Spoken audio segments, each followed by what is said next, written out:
आज के अखबारों में जो सबसे जरूरी बातें हैं वो सब लेकर आए हैं हम आपके अपने चैनल सुन लो यूपीएससी पर। अब चाहे द हिंदू हो, इंडियन एक्सप्रेस हो या सरकारी वेबसाइट, हमने सब छान मारा है और लाए हैं सिर्फ वो बातें जो यूपीएससी एग्जाम के लिए वाकई काम आने वाली हैं। सो सिट बैक, रिलैक्स और सुनो वो एनालिसिस जो तुम्हारे मेंस और प्रीलिम्स दोनों में फर्क डाल देगा। ये है तुम्हारा डेली लर्निंग डोज, आसान जुबान में फुल एक्सप्लेनेशन के साथ। तो चलिए जल्दी से देखते हैं आज हम क्या क्या कवर करने वाले हैं। आज तारीख है 16 फरवरी 2026। सबसे पहले हम पॉलिटी में सबरीमाला केस की संवैधानिक गुत्थी को सुलझाएंगे और तेलंगाना के चुनावी नतीजों का मतलब समझेंगे। इसके बाद इकोनॉमी में भारत अमेरिका की नई ट्रेड डील के नफे नुकसान का पूरा हिसाब किताब करेंगे। फिर इंटरनेशनल रिलेशंस में निखिल गुप्ता केस के डिप्लोमेटिक इंप्लीकेशंस को डिकोड करेंगे और देखेंगे कि बांग्लादेश में सत्ता बदलने से भारत पर क्या असर होगा। साइंस एंड टेक में भारत के एआई समिट की बड़ी घोषणाओं को समझेंगे। एनवायरनमेंट में हजारीबाग की दुखद घटना के पीछे के असली वजहों की तह तक जाएंगे। सोशल जस्टिस में यूजीसी के नियमों पर लगी रोक के संवेदनशील मुद्दे पर बात करेंगे और अंत में एक मेंस प्रैक्टिस क्वेश्चन का स्ट्रक्चर बनाएंगे और एक तेज तरार क्विज के साथ आज की तैयारी को पक्का करेंगे। तो चलिए शुरू करते हैं। तो आज की जो पहली और शायद सबसे बड़ी खबर है वो जुड़ी है पॉलिटी और गवर्नेंस से। सुप्रीम कोर्ट से एक बहुत बड़ी डेवलपमेंट हुई है। हाँ, सबरीमाला मंदिर का जो मामला है वो एक बार फिर से पूरी तरह से सुर्खियों में आ गया है। बिल्कुल। 2018 में जो एक ऐतिहासिक फैसला आया था महिलाओं की एंट्री को लेकर, उस पर अब फिर से सुनवाई शुरू हो गई है। जी, और ये समझना जरूरी है कि ये कोई मामूली सुनवाई नहीं है। ये एक तरह से लिटमस टेस्ट है कि धार्मिक स्वतंत्रता और समानता के अधिकार के बीच की जो महीन रेखा है उसे अदालत कैसे देखती है। सही कहा। तो आज क्या हुआ है उसे थोड़ा विस्तार से समझते हैं। तो देखिए, सुप्रीम कोर्ट की एक 3 जज बेंच जिसकी अध्यक्षता खुद चीफ जस्टिस सूर्यकांत कर रहे हैं, वो इस मामले को सुन रही है। अच्छा। और उनके साथ हैं जस्टिस जॉय माल्या बागची और जस्टिस विपुल पंचोली। ओके। और उनके सामने 1 या 2 नहीं बल्कि कुल 67 पिटिशंस है। इसमें कुछ रिव्यू पिटिशंस हैं और कुछ फ्रेश रिट पिटिशंस भी हैं। 67, ये तो बहुत बड़ा नंबर है। तो इन सब का मुद्दा एक ही है? हाँ, ये सभी याचिकाओं का जो कोर कंटेंशन है, जो मूल मुद्दा है, वो सितंबर 2018 के उस फैसले को चुनौती देना है जिसने 10 से 50 साल की उम्र की महिलाओं के मंदिर में प्रवेश पर लगी रोक को हटा दिया था। तो ये सुनवाई असल में जुडिशियल इंटरवेंशन की सीमाओं को भी फिर से परखेगी। अदालतों को धार्मिक मामलों में जो सदियों से चली आ रही प्रथाएं हैं उनमें कितना हस्तक्षेप करना चाहिए। और यूपीएससी एस्पिरेंट्स के लिए ये क्यों इतने जरूरी है, इस पर भी थोड़ी बात कर लेते हैं। बिल्कुल। जीएस पेपर 2 के लिए तो ये एक क्लासिक केस स्टडी है। हाँ, एकदम। इसमें इंडियन कॉन्स्टिट्यूशन, फंडामेंटल राइट्स और जुडिशियल रिव्यू जैसे सारे की टॉपिक्स एक ही जगह पर आके मिल जाते हैं। और सिर्फ मिलते नहीं है, एक दूसरे से टकराते भी हैं। सही कहा, टकराते हैं। और यही इस केस को इतना दिलचस्प और जरूरी बनाता है। बिल्कुल। यहाँ पर संविधान के 2 बहुत ही मजबूत और फंडामेंटल हिस्सों में सीधी टक्कर है। कौन कौन से? एक तरफ है समानता का अधिकार, यानी आर्टिकल 14 जो कहता है इक्वालिटी बिफोर लॉ। हाँ। और आर्टिकल 15 जो धर्म, जाति, लिंग के आधार पर किसी भी तरह के भेदभाव को रोकता है। और आर्टिकल 21 भी, right to life with dignity. हाँ, उसे भी इसमें शामिल किया गया था। हाँ। तो ये है इक्वालिटी की टीम। ओके। और दूसरी तरफ है रिलीजियस फ्रीडम की टीम, यानी आर्टिकल 25 और 26। एकदम सही। आर्टिकल 25 हर व्यक्ति को अपने धर्म को मानने, उसकी प्रैक्टिस करने और उसका प्रचार करने की आजादी देता है। और 26? आर्टिकल 26 धार्मिक समुदायों को, जिन्हें रिलीजियस डिनोमिनेशंस कहते हैं, उन्हें अपने धार्मिक मामलों को खुद मैनेज करने का अधिकार देता है। तो सुप्रीम कोर्ट यहाँ एक तरह से एक रेफरी की भूमिका में। हाँ, एक ऐसा रेफरी जिसे इन दोनों बहुत शक्तिशाली फंडामेंटल राइट्स के बीच एक संतुलन बनाना है। और इस केस का जो भी नतीजा होगा वो सिर्फ सबरीमाला तक सीमित नहीं रहेगा। इसका असर दूसरे धर्मों से जुड़े ऐसी ही मामलों पर भी पड़ सकता है, जैसे मस्जिदों में महिलाओं की एंट्री या पारसी महिलाओं से जुड़े कुछ मुद्दे। अच्छा, तो चलिए थोड़ा सा बैकग्राउंड में चलते हैं। ये पूरा मामला शुरू कैसे हुआ और 2018 के फैसले में कोर्ट ने कहा क्या था? जी, तो कहानी को स्टेप बाय स्टेप समझते हैं। सितंबर 2018 में तत्कालीन चीफ जस्टिस दीपक मिश्रा की अध्यक्षता वाली एक 5 जज कॉन्स्टिट्यूशन बेंच ने 4-1 के बहुमत से ये फैसला सुनाया था। 4-1 मतलब एक जज ने असहमति जताई थी। हाँ, जस्टिस इंदु मल्होत्रा ने डिसेंटिंग ओपिनियन दिया था, जो अपने आप में बहुत महत्वपूर्ण है। उस पर भी हम आएंगे। ठीक है, तो मेजॉरिटी डिसीजन क्या था? मेजॉरिटी डिसीजन ने Kerala Hindu places of public worship authorization of entry rules 1965 के रूल 3B को रद्द कर दिया था। ये रूल 3B क्या था? यही वो नियम था जो लीगली 10 से 50 साल की उम्र की महिलाओं को सबरीमाला मंदिर में प्रवेश करने से रोकता था। तो कोर्ट ने इसे रद्द क्यों किया? क्या तर्क दिया? कोर्ट का मुख्य तर्क ये था कि ये प्रथा महिलाओं के साथ उनके शारीरिक, उनके बायोलॉजिकल रीजंस की वजह से भेदभाव करती है, जो समानता और सम्मान के संवैधानिक अधिकारों का उल्लंघन है। कोर्ट ने ये भी कहा कि ये कोई एसेंशियल रिलीजियस प्रैक्टिस नहीं है। ये टर्म बहुत बार आता है, एसेंशियल रिलीजियस प्रैक्टिसेस डॉक्ट्रिन। ये सुनने में बहुत भारी लगता है। आसान भाषा में इसका मतलब क्या है? ये बहुत अच्छा सवाल है, क्योंकि यही इस पूरे केस की धुरी है। देखिए, ये डॉक्ट्रिन सुप्रीम कोर्ट ने ही बनाया है, संविधान में कहीं नहीं लिखा है। अच्छा। हाँ, ये एक जुडिशियल टेस्ट है। इसे ऐसे समझिए जैसे कोई डॉक्टर शरीर के जरूरी अंगों और कपड़ों के बीच फर्क करता है। दिलचस्प एनालॉजी है। हाँ, कोर्ट इस टेस्ट से ये पूछता है कि क्या ये प्रथा धर्म का दिल, फेफड़ा या दिमाग जैसा कोई जरूरी अंग है, जिसके बिना वो धर्म अधूरा है या उसका मूल स्वरूप ही बदल जाएगा। ओके, नॉन कोर हिस्सों में फर्क कर रहा है। बिल्कुल।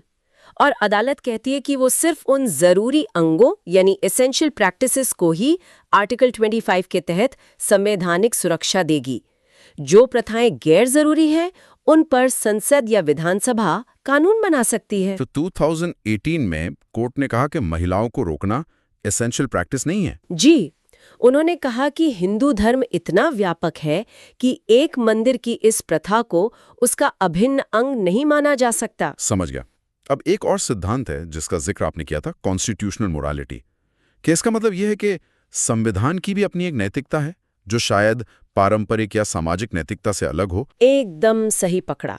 अदालत यही कहती है कि हमारा संविधान सिर्फ वकीलों के लिए एक रूल बुक नहीं है, इसकी एक आत्मा है, एक अंतरात्मा है। और वो आत्मा क्या है? वो आत्मा समानता, स्वतंत्रता, बंधुत्व और व्यक्तिगत सम्मान जैसे मूल्यों में विश्वास करती है। तो कोई भी कानून या परंपरा, चाहे वो कितनी भी पुरानी क्यों न हो, उसे इस संवैधानिक आत्मा की परीक्षा से गुजरना पड़ता है। कोर्ट ये पूछता है कि क्या ये परंपरा हमारे संवैधानिक मूल्यों के साथ मेल खाती है। तो सबरीमाला के ओरिजिनल फैसले में कोर्ट ने कहा था कि महिलाओं को जैविक कारणों से रोकना इस कॉन्स्टिट्यूशनल मोरालिटी के खिलाफ है, भले ही वो पॉपुलर मोरालिटी या सामाजिक मान्यता का हिस्सा हो। बिल्कुल। कोर्ट ने कहा कि आपकी व्यक्तिगत आस्था संवैधानिक नैतिकता से ऊपर नहीं हो सकती। लेकिन यहाँ एक बहुत बड़ा लेकिन है। हाँ, जो लोग इस फैसले की समीक्षा चाहते हैं, उनका तर्क भी तो समझना जरूरी है। बिल्कुल। बहस के दोनों पक्षों को देखना जरूरी है। उनका पहला और सबसे बड़ा तर्क है भगवान अयप्पा के स्वरूप को लेकर। वो कहते हैं कि भगवान अयप्पा एक नैष्टिका ब्रह्मचारी हैं, यानी शाश्वत ब्रह्मचारी। जी, ये देवता के ब्रह्मचारी स्वरूप और मंदिर की यूनिक प्रकृति से जुड़ा एक एसेंशियल प्रैक्टिस है। हाँ, उनका तर्क है कि ये डिस्क्रिमिनेशन अगेंस्ट वुमेन नहीं है, बल्कि to preserve the character of the deity है। और वो आर्टिकल 25 और 26 का हवाला देते हैं। कहते हैं कि देवता को भी एक ज्यूरिस्टिक पर्सन होने के नाते अधिकार मिलते हैं। सही। और यहीं पर जस्टिस इंदु मल्होत्रा का डिसेंटिंग ओपिनियन बहुत प्रासंगिक हो जाता है। उन्होंने क्या कहा था? उन्होंने यही कहा था कि एक सेक्युलर कोर्ट को, जिसके जज उस धर्म के विशेषज्ञ नहीं है, उन्हें ये तय नहीं करना चाहिए कि किसी धर्म की कौन सी प्रथा एसेंशियल है और कौन सी नहीं। उन्होंने कहा था कि आस्था के मामलों को तर्कसंगतता की कसौटी पर नहीं परखा जाना चाहिए और धार्मिक स्वतंत्रता में हस्तक्षेप बहुत ही सीमित होना चाहिए। तो ये एक तरह से जुडिशियल ओवररीच की बहस है। क्या एक सेकुलर अदालत को ये तय करना चाहिए कि किसी देवता का चरित्र क्या है या किसी धर्म का सार क्या है? यही इस केस का सबसे मुश्किल और दार्शनिक सवाल है। आलोचक यही कहते हैं कि जब अदालतें ये काम करने लगती हैं, तो वो धर्मशास्त्रियों और थियोलॉजिशियंस का काम करने लगती हैं, जो उनका अधिकार क्षेत्र नहीं है। इसमें एक और एंगल है, लोकस स्टैंडी का। हाँ, ये भी एक बड़ा मुद्दा उठाया गया था कि क्या कोई ऐसा व्यक्ति जो उस धर्म को नहीं मानता या उस मंदिर का उपासक नहीं है, वो एक PIL के माध्यम से उसकी प्रथाओं को चुनौती दे सकता है। जी, ये सवाल भी उठाया गया कि क्या ये याचिकाएं मेंटेनेबल हैं भी या नहीं। तो अब क्या हो रहा है? नवंबर 2019 में भी तो रिव्यू पिटिशंस पर सुनवाई हुई थी। हाँ, तब तत्कालीन चीफ जस्टिस रंजन गोगोई की बेंच ने एक बहुत ही दिलचस्प काम किया। उन्होंने रिव्यू पिटिशंस को पेंडिंग रखते हुए मामले को एक बड़ी 7 जज बेंच को भेजने का सुझाव दिया था। अच्छा, सुझाव दिया था, भेजा नहीं था। हाँ, और उन्होंने कुछ बड़े सवाल भी फ्रेम किए थे जो सिर्फ सबरीमाला तक सीमित नहीं थे। लेकिन महत्वपूर्ण बात यह है कि उन्होंने 2018 के फैसले पर कभी रोक नहीं लगाई। वो फैसला आज भी लागू है। तो अब ये 3 जज बेंच क्या कर रही है? अभी ये बेंच रिव्यू के पैरामीटर्स को देख रही हैं। हो सकता है कि वो ये तय करे कि क्या इस मामले को वाकई एक बड़ी कॉन्स्टिट्यूशनल बेंच को भेजा जाना चाहिए या नहीं। और इसका पॉलिटिकल डायमेंशन भी तो है। केरल में चुनाव भी आने वाले हैं। बिल्कुल, ये मामला बहुत ज्यादा संवेदनशील है। LDF सरकार पर अपना रुख स्पष्ट करने का बहुत दबाव है। तो आगे की राह क्या हो सकती है? वे फॉरवर्ड क्या है? देखिए, सुप्रीम कोर्ट को सबसे पहले एसेंशियल रिलीजियस प्रैक्टिसेस टेस्ट की सीमाओं को बहुत स्पष्ट रूप से परिभाषित करना होगा। ये जो अस्पष्टता है उसे दूर करना होगा। दूसरा, धार्मिक समूहों की स्वायत्तता और व्यक्ति की गरिमा के बीच एक बहुत ही सूक्ष्म संतुलन बनाने की जरूरत है। ये जीरो सम गेम नहीं हो सकता। और राजनीतिक दलों की भी तो कुछ जिम्मेदारी बनती है। निश्चित रूप से राजनीतिक दलों को चुनावी फायदे के लिए धार्मिक भावनाओं का इस्तेमाल करने से बचना चाहिए। तो कुल मिला के ये एक ऐसा मामला है जो हमारे संविधान की, हमारी न्यायपालिका की और हमारे समाज की समझ की गहरी परीक्षा ले रहा है। बिल्कुल, देखते हैं आगे क्या होता है। चलिए अब पॉलिटी की दूसरी बड़ी खबर पर चलते हैं जो आ रही है तेलंगाना से। जी, तेलंगाना में हाल ही में शहरी निकाय चुनाव यानी अर्बन लोकल बॉडी पोल्स हुए हैं और उनके नतीजे काफी एक तरफा रहे। एक तरफा? किसके पक्ष में? कांग्रेस के पक्ष में। कांग्रेस पार्टी ने इन चुनावों में जबरदस्त एक तरफा जीत हासिल की है, जिससे राज्य के शहरी शासन में एक बड़ा बदलाव आया है। अच्छा, थोड़ा आंकड़ों में बताइए कि ये जीत कितनी बड़ी है ताकि इसकी भयावहता समझ में आए। तो देखिए, कुल 116 म्युनिसिपैलिटीज और 7 म्युनिसिपल कॉर्पोरेशंस में चुनाव हुए थे। ठीक है। इनमें से कांग्रेस ने अकेले 66 म्युनिसिपैलिटीज और 3 म्युनिसिपल कॉर्पोरेशंस में बहुमत हासिल कर लिया है। अरे वाह, ये तो 2/3 के करीब हो गया लगभग। और जो पहले की सत्ताधारी पार्टी थी BRS यानी भारत राष्ट्र समिति, उसे भारी नुकसान हुआ है। बीजेपी तीसरे स्थान पर रही। और लोगों की भागीदारी कैसी रही? वोटर टर्नआउट कैसा था? वोटर टर्नआउट बहुत शानदार था, 73.01%। ये दिखाता है कि लोगों ने बहुत सक्रिय रूप से इस बदलाव में हिस्सा लिया है। अगर हम वार्ड्स की बात करें तो सीटों का बंटवारा कैसा रहा? पार्टी वाइज वार्ड विंस को देखें तो तस्वीर और साफ हो जाती है। कांग्रेस को 1526 वार्ड्स में जीत मिली। 1526? हाँ, BRS को 772 और बीजेपी को 326। तो आप देख सकते हैं कि फासला कितना बड़ा है। तो ये सिर्फ एक चुनाव जीतना नहीं है, ये एक तरह से शहरी इलाकों में BRS के गढ़ को ढहाने जैसा है। बिल्कुल, और इसे मुख्यमंत्री रेवंत रेड्डी के शुरुआती शासन पर एक जनमत संग्रह के रूप में भी देखा जा रहा है। अब UPSC के नजरिए से देखें तो GS पेपर 2 में इसका क्या महत्व है? GS पेपर 2 में ये functions and responsibilities of the union and the states, federal structure और सबसे जरूरी devolution of powers to local levels जैसे विषयों के लिए बहुत प्रासंगिक है। ये डेमोक्रेटिक डिसेंट्रलाइजेशन यानी लोकतांत्रिक विकेंद्रीकरण में अर्बन लोकल बॉडीज ULBs की भूमिका को दिखाता है। चलिए कुछ की कॉन्सेप्ट्स को भी समझ लेते हैं। ये अर्बन लोकल बॉडीज होते क्या हैं? ULBs यानी शहरी स्थानीय निकाय, शहरी क्षेत्रों में स्थानीय स्वशासन की संस्थाएं होती हैं, जैसे म्यूनिसिपल कॉर्पोरेशंस, म्यूनिसिपल काउंसिल्स, नगर पंचायत आदि। और इन्हें संवैधानिक दर्जा कब और कैसे मिला?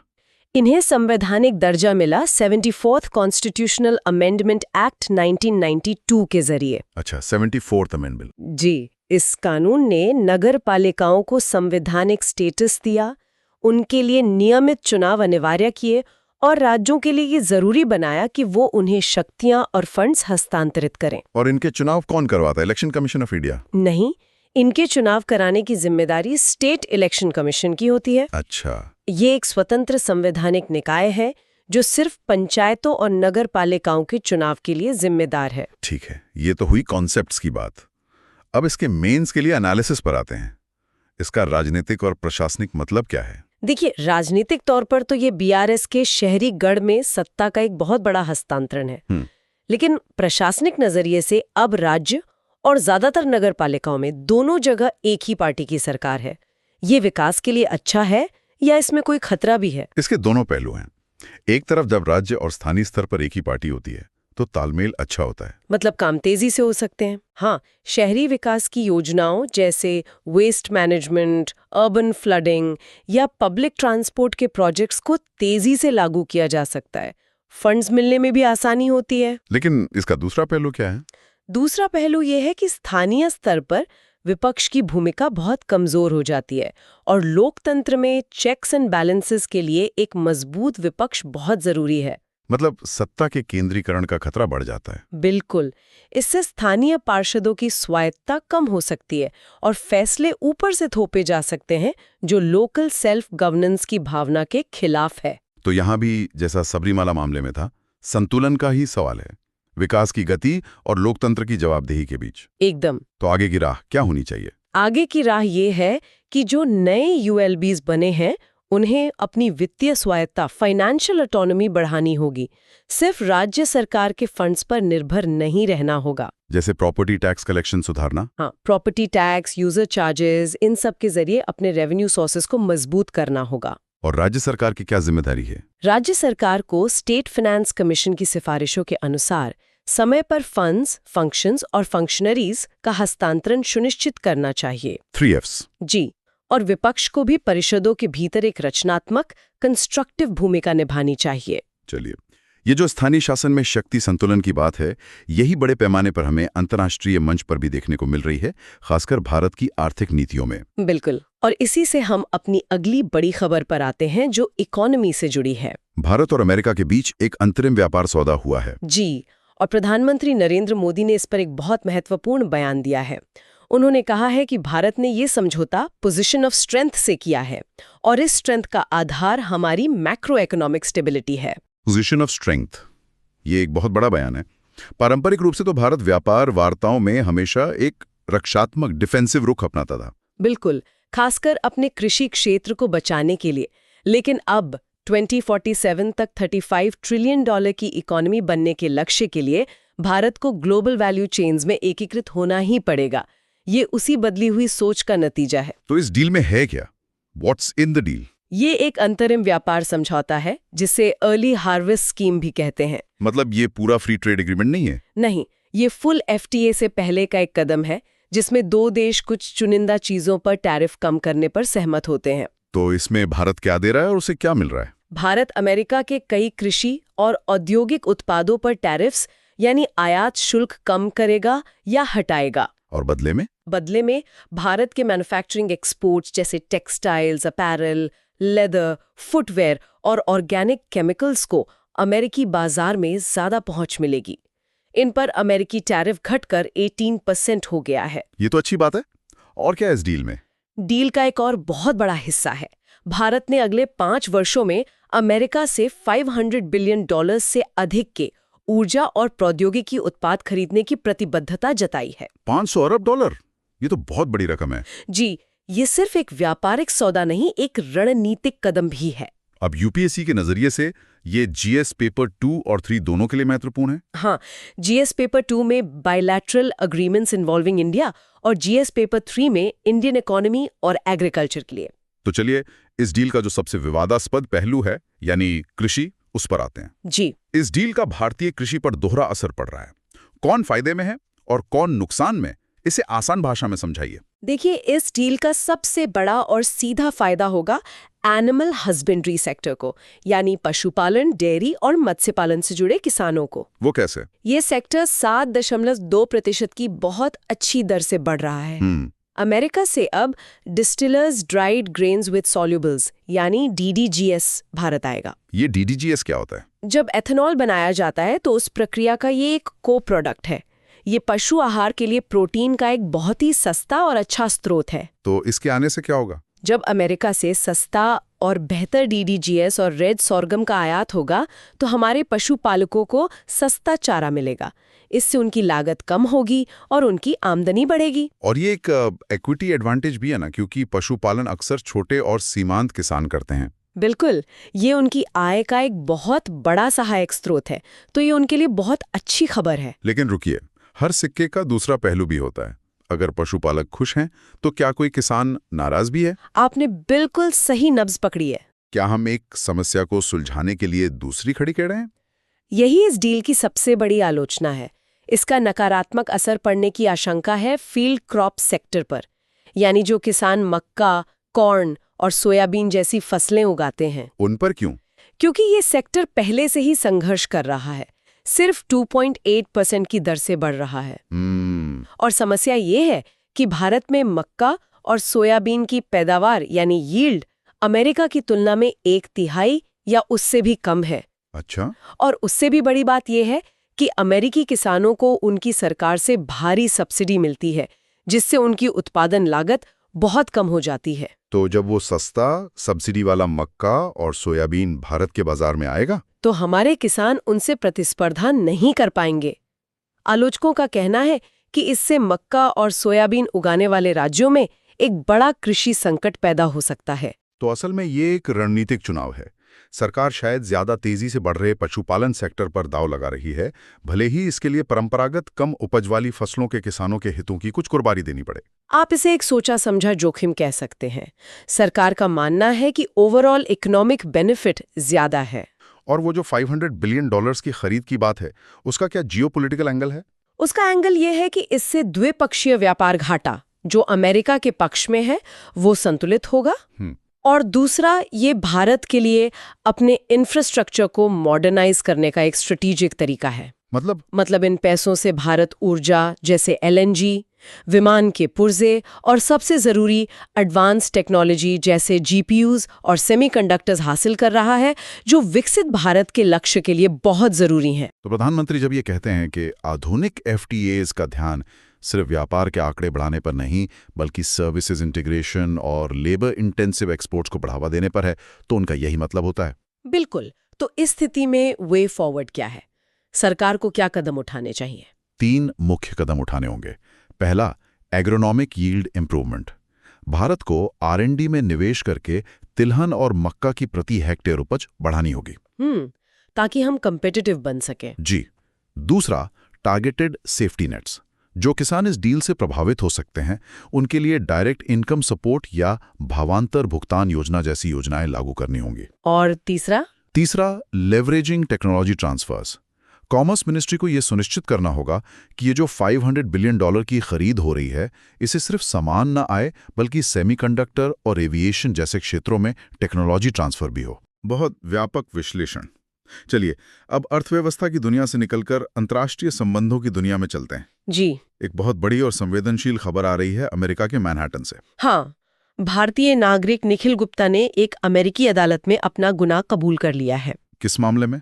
उनका आरोप था कि उन्होंने अमेरिका की धरती पर एक सिख अलगाववादी नेता की हत्या की साजिश रची थी। और उन्होंने ये आरोप मान लिया है? जी, उन्होंने मर्डर फॉर हायर यानी सुपारी लेकर हत्या की साजिश रचने का आरोप स्वीकार कर लिया है। निशाना कौन था? निशाना थे गुरपतवंत सिंह पन्नून, जो एक सिख अलगाववादी नेता और US कनेडियन नागरिक हैं। इस केस ने भारत अमेरिका संबंधों को एक बहुत ही मुश्किल स्थिति में डाल दिया है। बिल्कुल, ये एक बड़ा डिप्लोमेटिक स्ट्रेस टेस्ट है। ये मामला कुछ हद तक कनाडा वाले मामले जैसा लगता है, जहां प्रधानमंत्री जस्टिन ट्रूडो ने भारत सरकार पर सार्वजनिक रूप से आरोप लगाए थे। हाँ, समानताएं हैं, लेकिन उससे ज्यादा बड़े अंतर हैं। क्या अंतर है?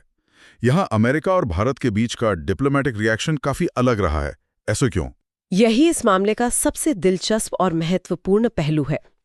कनाडा के साथ प्रधानमंत्री ट्रूडो के सार्वजनिक आरोपों के बाद हमारे रिश्ते एकदम खराब हो गए थे। डिप्लोमेटिक टाइज बहुत नीचे चले गए थे। लेकिन अमेरिका के साथ ऐसा नहीं हुआ। दोनों देशों ने इस मुद्दे को अपने बाकी के रणनीतिक संबंधों पर हावी नहीं होने दिया है। मतलब ये कि दोनों देशों के बीच रक्षा, प्रौद्योगिकी और व्यापार संबंध मजबूत बने हुए हैं। इसे आप एक परिपक्व रणनीतिक साझेदारी कह सकते हैं, जहां दोनों पक्ष मानते हैं कि उनके साझा हित किसी एक विवादास्पद घटना से ज्यादा बड़े हैं। और भारत सरकार का इस पर क्या रुख रहा है? भारत ने इस साजिश से खुद को पूरी तरह अलग कर लिया है और कहा है कि ऐसी हत्याएं सरकार की नीति के खिलाफ है। और साथ ही भारत ने अमेरिका द्वारा दी गई जानकारी की जांच के लिए एक उच्च स्तरीय समिति भी बनाई है, जो मामले की गंभीरता को स्वीकार करने का एक संकेत है। लेकिन अमेरिकी अभियोजकों के आरोप तो बहुत गंभीर हैं। उन्होंने तो एक भारतीय सरकारी अधिकारी का नाम भी लिया है। हाँ, अदालती दस्तावेजों में एक भारतीय सरकारी अधिकारी का जिक्र है, जिसका नाम विकास यादव बताया गया है, और ये भी कहा गया है कि वो कैबिनेट सेक्रेटेरिएट या रॉ से जुड़ा हो सकता है। और ये डील कितनी की थी? $100,000 की डील हुई थी, जिसमें $15,000 का एडवांस एक ऐसे व्यक्ति को दिया गया जो असल में US drug enforcement administration DEA का अंडरकवर ऑफिसर था। तो ये पूरा एक स्टिंग ऑपरेशन था। जी। पर इस घटना ने ट्रांसनेशनल रिप्रेशन की बहस को फिर से हवा दे दी है।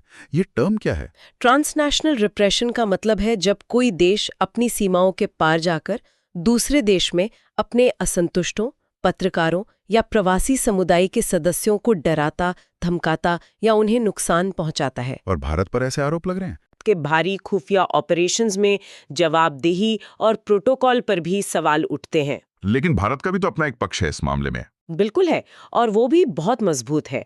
भारत का दृष्टिकोण ये है कि कई पश्चिमी देश फ्रीडम ऑफ स्पीच की आड़ में अक्सर उन चरमपंथी तत्वों को सुरक्षित पनाहगाह देते हैं जो भारत की अखंडता और संप्रभुता को सीधी चुनौती देते हैं। तो ये सॉवरेनिटी वर्सेस एक्सट्रीमिज्म की एक जटिल बहस है। एकदम, कि अभिव्यक्ति की स्वतंत्रता कहाँ खत्म होती है और आतंकवाद को बढ़ावा देना कहाँ से शुरू होता है।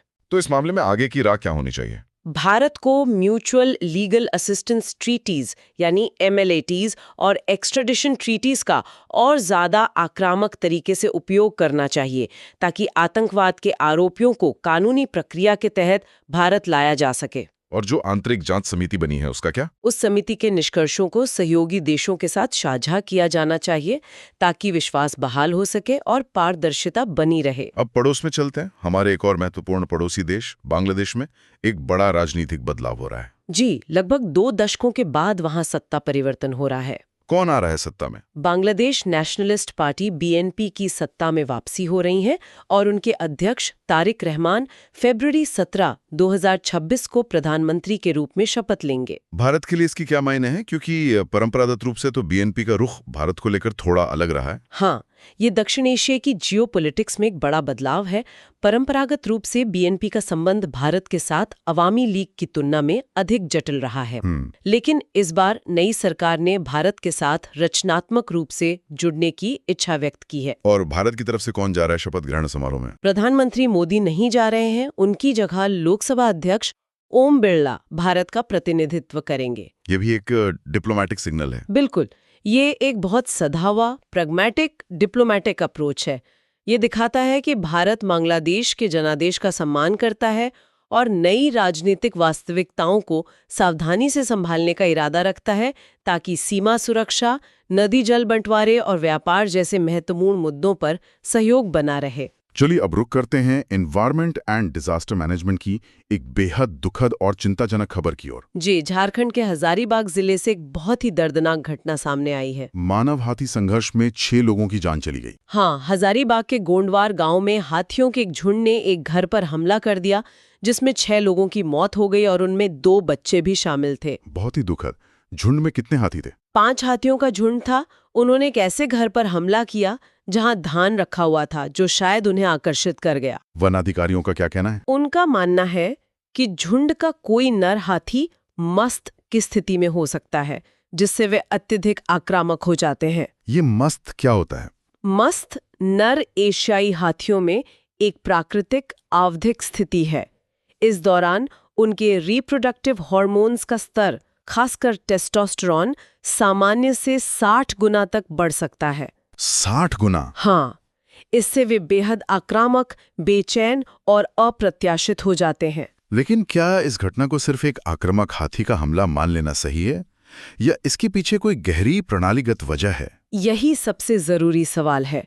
इसे सिर्फ एक आपदा मानकर मुआवजा दे देना समस्या की जड़ को नजरअंदाज करना है। तो फिर असली जड़ क्या है? असली जड़ है हाथियों के घर का टूटना, उनके प्राकृतिक आवास का विखंडन। मतलब है फ्रैगमेंटेशन ऑफ एलिफेंट कॉरिडोर्स। ये कॉरिडोर्स क्या होते हैं? जंगल में जाने, भोजन और पानी की तलाश करने के लिए करते हैं। और इन कॉरिडोर्स का क्या हुआ है? झारखंड जैसे खनिज संपन्न राज्यों में खनन, सड़क और रेलवे जैसी लीनियर इंफ्रास्ट्रक्चर प्रोजेक्ट्स और कृषि भूमि के विस्तार ने इन गलियारों को या तो तोड़ दिया है या उन पर कब्जा कर लिया है। तो जब उनका रास्ता बंद होता है? उनका यही तर्क है कि इन घटनाओं को केवल आपदा मानकर मुआवजा देना समस्या की जड़ को नजरअंदाज करना है, जो कि पारिस्थितिक क्षरण यानी इकोलॉजिकल डिग्रेडेशन है। तो इसका स्थायी समाधान क्या हो सकता है? वे फॉरवर्ड क्या है? समाधान के लिए एक मल्टी प्रोंग्ड अप्रोच चाहिए। सबसे पहले और सबसे जरूरी कॉरिडोर रेस्टोरेशन। मतलब? राज्य सरकार को हाथी गलियारों की मैपिंग, उन्हें अधिसूचित करने और उन्हें कानूनी सुरक्षा देने को प्राथमिकता देनी चाहिए। उन्हें इको सेंसिटिव जोन्स घोषित करना चाहिए। दूसरा है टेक्नोलॉजिकल इंटीग्रेशन। एआई आधारित अर्ली वार्निंग सिस्टम्स और मोबाइल एसएमएस अलर्ट्स को लागू किया जाना चाहिए ताकि गांवों को हाथियों की आवाजाही के बारे में रियल टाइम में सूचित किया जा सके, ताकि लोग सतर्क हो जाएं। जी। और तीसरा है एग्रीकल्चरल शिफ्ट। जंगल के किनारों पर बसे गांवों में किसानों को मिर्च, नींबू या अदरक जैसी फसलें उगाने के लिए प्रोत्साहित करना चाहिए। क्यों? क्योंकि हाथी इन फसलों को पसंद नहीं करते और इनसे दूर रहते हैं। ये एक नेचुरल डिटोरेंट का काम कर सकता है। तो ये समस्या सिर्फ कानून व्यवस्था की नहीं, बल्कि पर्यावरण, विकास और कृषि तीनों से जुड़ी है। बिल्कुल। ये जो आपने एआई बेस्ड सॉल्यूशंस की बात की, इसी से जुड़ी हमारी अगली बड़ी खबर है साइंस एंड टेक्नोलॉजी से। जी। प्रधानमंत्री नरेंद्र मोदी ने नई दिल्ली के भारत मंडपम में India AI impact summit and expo 2026 का उद्घाटन किया है। हाँ, और ये समिट कई मायनों में बहुत खास है। सबसे पहली बात तो ये कि ये पहली बार है जब कोई ग्लोबल साउथ का देश इस प्रमुख अंतर्राष्ट्रीय एआई सम्मेलन की मेजबानी कर रहा है। तो ये भारत की बढ़ती हुई टेक पावर का प्रतीक है। बिल्कुल। और इस समिट में सरकार ने एक बहुत ही महत्वपूर्ण दस्तावेज जारी किया है, इंडिया एआई गवर्नेंस गाइडलाइंस। अच्छा, एआई को गवर्न करने के लिए गाइडलाइंस। जी। और ये गाइडलाइंस 7 सूत्रास यानी 7 सिद्धांतों पर आधारित है। ये 7 सूत्र सुनने में तो बहुत सही लगते हैं, जैसे पीपल फर्स्ट, जन केंद्रित, ट्रस्ट इज द फाउंडेशन, विश्वास ही आधार है। पर जमीन पर इसका असली मतलब क्या है? इसके पीछे एक बहुत ठोस और दुनिया के बाकी देशों से अलग सोच है। क्या सोच है? इसका सबसे महत्वपूर्ण सूत्र है इनोवेशन ओवर रिस्ट्रेंट, संयम पर नवाचार। इसका क्या मतलब हुआ? इसका मतलब ये है कि दुनिया के कई देश, खासकर यूरोप में, एआई को लेकर बहुत सख्त कानून बनाने की बात कर रहे हैं, जिसे प्रिकॉशनरी प्रिंसिपल कहते हैं। भारत कह रहा है कि हम इनोवेशन को नियमों में नहीं बांधेंगे। हम एआई को एक खतरे के रूप में नहीं, बल्कि एक एनेबलर, एक उत्प्रेरक के रूप में देखते हैं। हम उसे सुरक्षित तरीके से आगे बढ़ने का रास्ता देंगे, उसे रोकेंगे नहीं। तो इसका मतलब है कि हम एआई को लेकर कोई कड़ा कानून नहीं बनाएंगे। क्या ये खतरनाक नहीं हो सकता, खासकर डीप फेक्स और एल्गोरिदमिक बायस को देखते हुए? नहीं, भारत का रास्ता अलग है। हम एक मोनोलिथिक एआई कानून, यानी एक ही कानून सब पर लागू हो, वैसा नहीं बना रहे हैं। तो फिर क्या कर रहे हैं? हम एक प्रिंसिपल बेस्ड, लाइट टच और टेक्नो लीगल अप्रोच अपना रहे हैं। ये टेक्नो लीगल अप्रोच क्या होता है? इसका मतलब है कि नियमों को सिस्टम के टेक्निकल आर्किटेक्चर में ही कोड कर दिया जाएगा, ताकि अनुपालन डिजाइन से ही सुनिश्चित हो। अच्छा। साथ ही स्टार्टअप्स और डेवलपर्स के लिए एआई रेगुलेटरी सैंडबॉक्स बनाए जाएंगे। ये एक नियंत्रित वातावरण होगा जहां वे बिना किसी डर के अपने उत्पादों का परीक्षण कर सकते हैं। तो सरकार का फोकस एआई को रोकने पर नहीं, बल्कि सबको एआई की ताकत देने पर है। बिल्कुल। और इसका सबसे बड़ा उदाहरण है 38,372 करोड़ रुपए का इंडिया एआई मिशन। इस मिशन में क्या है? इस मिशन के तहत सरकार ने 38,000 से अधिक ग्राफिक्स प्रोसेसिंग यूनिट्स जीपीयूज का एक पूल बनाया है, जो एआई मॉडल्स को ट्रेन करने के लिए बहुत जरूरी हैं। और ये जीपीयू स्टार्टअप्स और रिसर्चर्स के लिए 65 रुपए पर आवर की रियायती दर पर उपलब्ध कराए गए हैं। अरे वाह, ये तो बहुत बड़ी बात है, क्योंकि कंप्यूट पावर ही तो एआई में सबसे बड़ी बाधा होती है। जी, ये कंप्यूट ओलिगोपोली यानी कुछ बड़ी कंपनियों के एकाधिकार को रोकता है और घरेलू एमएसएमईज और स्टार्टअप्स को बढ़ावा देता है। तो कुल मिलाकर भारत एआई की वैश्विक बहस को ग्लोबल नॉर्थ के एग्जिस्टेंशियल रिस्क, अस्तित्व के खतरे के नैरेटिव से हटाकर ग्लोबल साउथ के इक्विटेबल एक्सेस, समान पहुंच और विकास के नैरेटिव की ओर ले जाने की कोशिश कर रहा है। एकदम सही। और इसीलिए इस समिट में 3 नई राष्ट्रीय संस्थाएं बनाने की भी घोषणा हुई है। कौन कौन सी?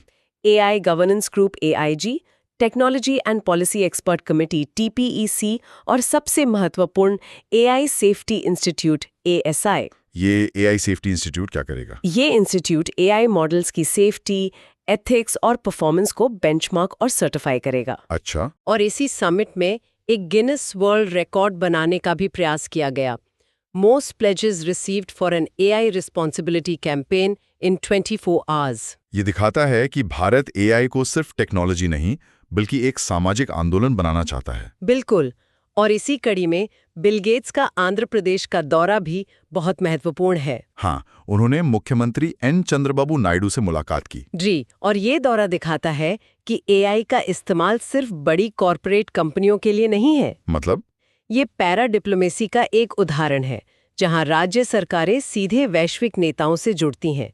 और ये दिखाता है कि AI का उपयोग जमीनी स्तर पर सार्वजनिक सेवा वितरण जैसे स्वास्थ्य रिकॉर्ड का डिजिटलीकरण, संजीवनी प्रोग्राम और AI सक्षम खेती में भी किया जा सकता है। तो ये AI के लोकतंत्रीकरण की राष्ट्रीय थीम के साथ मेल खाता है। एकदम। अब बात करते हैं सोशल जस्टिस से जुड़े एक बहुत ही संवेदनशील और महत्वपूर्ण मुद्दे की। जी, ये मुद्दा उच्च शिक्षा संस्थानों में जाति आधारित भेदभाव से जुड़ा है। सुप्रीम कोर्ट ने यूनिवर्सिटी ग्रांट्स कमीशन यानी UGC के उन नियमों पर रोक लगा दी है जो कॉलेजों यूनिवर्सिटी में इस तरह के भेदभावों को रोकने के लिए बनाए गए थे।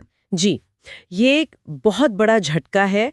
जनवरी 29, 2026 को सुप्रीम कोर्ट ने इन नियमों पर रोक लगा दी थी और इस पर सार्वजनिक बहस जारी है। ये नियम बनाए क्यों गए थे? रोहित वेमुला 2016 और डॉक्टर पायल तादवी जैसी कैंपस सुसाइड्स की दुखद घटनाओं के बाद शिक्षा परिसरों में प्रणालीगत भेदभाव को रोकने के लिए कड़े नियम बनाने की मांग बहुत तेज हो गई थी। UGC ने उसी के जवाब में ये नियम बनाने की कोशिश की। तो सुप्रीम कोर्ट ने इन पर रोक क्यों लगाई? कोर्ट का तर्क क्या था? CJI सूर्यकांत और जस्टिस जोए मालिया बैगची की बेंच ने नियमों पर रोक लगाते हुए कहा कि इनके प्रावधानों में अस्पष्टता है, एम्बिग्युइटी है। और उन्होंने ये भी कहा कि इन नियमों से रिवर्स डिस्क्रिमिनेशन की संभावना है। एक मिनट, रिवर्स डिस्क्रिमिनेशन? जो नियम भेदभाव रोकने के लिए बना है वो खुद भेदभाव कैसे कर सकता है? ये क्या सिद्धांत है? यही इस पूरे मामले की सबसे जटिल कानूनी और सामाजिक दुविधा है। रिवर्स डिस्क्रिमिनेशन का तर्क क्या है कि वंचित समूहों की मदद के लिए बनाए गए अफर्मेटिव एक्शन या सुरक्षात्मक कानून कभी-कभी अनजाने में बहुसंख्यक या सामान्य श्रेणी के सदस्यों के साथ भेदभाव कर बैठते हैं। ये तो फॉर्मल इक्वालिटी यानी सबको एक जैसा मानो के सिद्धांत पर आधारित लगता है। बिल्कुल, लेकिन आलोचकों का कहना है कि यह सब्सटैंटिव इक्वालिटी यानी सबको एक ही स्टार्टिंग लाइन पर लाने के लिए सकारात्मक कदम उठाओ के सिद्धांत को नजरअंदाज करता है। तो उनका क्या तर्क है? उनका तर्क है कि रिवर्स डिस्क्रिमिनेशन का सिद्धांत जातिगत पूर्वाग्रह की उस गहरी, प्रणालीगत और एम्पिरिकली प्रूवन प्रकृति को नजरअंदाज करता है जिसका सामना वंचित छात्र छात्राएं हमारे एलीट एजुकेशनल स्पेसेस में करते हैं। वे कहते हैं कि ये जमीनी हकीकत से मुंह मोड़ने जैसा है। और इसी बीच कर्नाटक का रोहित वेमुला बिल भी नौकरशाही में फंसा हुआ है। जी, वो बिल भी इसी तरह के भेदभाव को राज्य स्तर पर रोकने के लिए है, लेकिन अभी तक विधानसभा में पेश नहीं किया गया है। तो क्या ये दिखाता है कि इस मुद्दे पर राजनीतिक इच्छा शक्ति की भी कमी है? बिल्कुल, ये दिखाता है कि प्रणालीगत भेदभाव से लड़ने के लिए कानूनी और राजनीतिक दोनों स्तरों पर गंभीर चुनौतियां हैं। और विश्वविद्यालयों में जो मौजूदा तंत्र हैं जैसे इक्वल अपॉर्चुनिटी सेल्स, क्या वो काम नहीं कर रहे? अक्सर वो केवल कागजों पर काम करते हैं। उनके पास कोई वास्तविक दंडात्मक अधिकार नहीं होते और वे प्रशासनिक उदासीनता के शिकार हो जाते हैं। तो इस गतिरोध से निकलने का रास्ता क्या है? वे फॉरवर्ड क्या है? पहला कदम तो UGC को उठाना होगा। उन्हें जाति आधारित भेदभाव को अस्पष्ट छोड़ने की बजाय विशिष्ट उदाहरणों के साथ सटीक रूप से परिभाषित करते हुए नियमों को फिर से तैयार करना चाहिए ताकि एम्बिग्विटी का कोई स्कोप न रहे। और राज्य स्तर पर एक्ट जैसे कानूनों को तुरंत पेश करना चाहिए, क्योंकि शिक्षा कंकरेंट लिस्ट में है और जब केंद्रीय नियामक विफल होते हैं तो राज्य के कानूनों की भूमिका महत्वपूर्ण हो जाती है। और संस्थानों के भीतर क्या किया जा सकता है? उच्च शिक्षा संस्थानों को फैकल्टी और प्रशासकों के लिए सबकॉन्शियस बायस यानी अवचेतन पूर्वाग्रह पर अनिवार्य रूप से सेंसिटाइजेशन वर्कशॉप्स आयोजित करनी चाहिए। चलिए अब समय है कुछ प्रीलिम्स फैक्ट्स के क्विक रिवीजन का। मैं एक एक करके फैक्ट्स बोलूंगा। जी बिल्कुल। पहला, इंडिया एआई इम्पैक्ट समिट 2026 कहाँ आयोजित हुआ? नई दिल्ली के भारत मंडपम में, और ये ग्लोबल साउथ में पहला वैश्विक एआई शिखर सम्मेलन था। दूसरा, भाषिणी क्या है? ये भारत का एआई संचालित भाषा अनुवाद मंच है जो डिजिटल पब्लिक इंफ्रास्ट्रक्चर पर वॉइस आधारित इंटरनेट पहुंच प्रदान करके डिजिटल डिवाइड को कम करने का लक्ष्य रखता है। तीसरा, तारिक रहमान कौन है? वो बांग्लादेश नेशनलिस्ट पार्टी BNP के अध्यक्ष हैं, जो फरवरी 17, 2026 को बांग्लादेश के नए प्रधानमंत्री के रूप में शपथ लेंगे। चौथा, DDGS का पूरा नाम और उपयोग? Distillers dried grains with solubles. ये एथेनॉल उद्योग का एक उप उत्पाद है जो पशु आहार के रूप में उपयोग होता है। पांचवा, एसेंशियल रिलीजियस प्रैक्टिसेस टेस्ट क्या है? ये सुप्रीम कोर्ट द्वारा उपयोग किया जाने वाला एक न्यायिक सिद्धांत है, ये तय करने के लिए कि क्या कोई प्रथा किसी धर्म के लिए मौलिक रूप से अभिन्न है और इस प्रकार आर्टिकल 25 के तहत संरक्षित है। छठा, DISHES स्कीम किस बारे में है? ये न्याय विभाग की एक केंद्रीय क्षेत्र की योजना है जो कॉमन सर्विस सेंटर्स के माध्यम से टेली लॉ जैसी तकनीक सक्षम कानूनी सेवाएं प्रदान करती है। सातवां, ट्रांसनेशनल रिप्रेशन किसे कहते हैं? जब कोई राज्य अपनी सीमाओं के पार जाकर दूसरे देशों में असंतुष्टों को डराता या नुकसान पहुंचाता है। आठवां, मस्त क्या है? नर हाथियों में एक आवधिक स्थिति जिसमें हार्मोनल उछाल के कारण अत्यधिक आक्रामकता होती है। नौवां, रिवर्स डिस्क्रिमिनेशन का तर्क क्या है? ये एक कानूनी तर्क है कि सकारात्मक कार्रवाई या सुरक्षात्मक नियम अनजाने में प्रमुख समूहों के खिलाफ अनुचित पूर्वाग्रह पैदा करते हैं। और आखिरी, वंदे मातरम के रचयिता कौन है? बंकिम चंद्र चटर्जी। हाल ही में इसके 150 वर्ष पूरे होने का जश्न मनाया जा रहा है। चलिए अब आज के मेंस प्रैक्टिस क्वेश्चन पे नजर डालते हैं। प्रश्न GS पेपर 2 गवर्नेंस से है, 250 शब्दों में। The recent India AI governance guidelines adopt a techno-legal approach based on 7 core principles. Evaluate how this framework balances the drive for innovation with the necessity for ethical safeguards in the context of the global south. हालिया Bharat AI शासन दिशा निर्देश 7 मुख्य सिद्धांतों पर आधारित एक टेक्नोलीगल दृष्टिकोण अपनाते हैं। मूल्यांकन करें कि यह ढांचा ग्लोबल साउथ के संदर्भ में नवाचार की प्रेरणा को नैतिक सुरक्षा उपायों की आवश्यकता के साथ कैसे संतुलित करता है।